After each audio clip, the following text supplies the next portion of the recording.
I want to talk about Stephen King's 2019 book, The Institute. This is a book, since I've read it, I've actually read it twice now.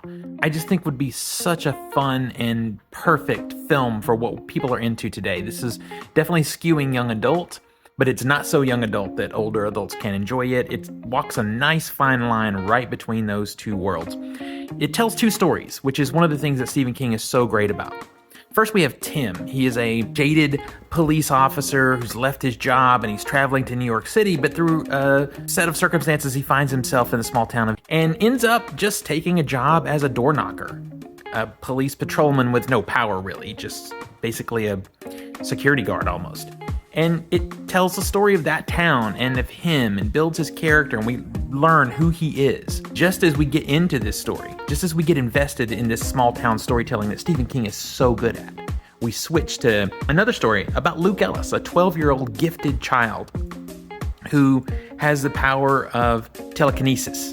And he is kidnapped by a shady group of people. His parents are murdered and he is kidnapped and taken to the Institute.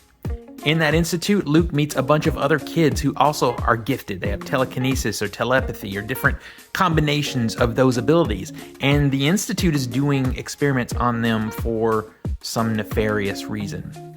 This story really gets interesting when Tim and Luke's stories cross. I highly recommend this book. I think it would be a phenomenal movie. This is really in the space of Firestarter. It's very comfortable storytelling for Stephen King, but he's telling it now in a time when people really love this young adult storytelling. This riffs on the X-Men a little bit even. I can see a little bit X-Men influence here. I do see the opportunity and the temptation to do this as a TV series. I think that would be a mistake.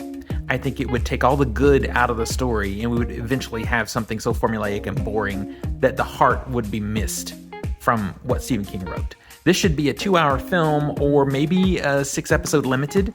I could see this as an old school mini series like the 90s It, that kind of thing. It's such a good story. He does an amazing job of building the visuals for you here. That the problem might be is that they might not be fairly represented in the movie. But I recommend this one. I'm going to do this. If you want me to do more of these, talking about books that I've read that I think would be amazing films, let me know. We can maybe even cast this or set a director, that kind of thing. I just kind of wanted to get the ball rolling and see if you guys like this kind of content.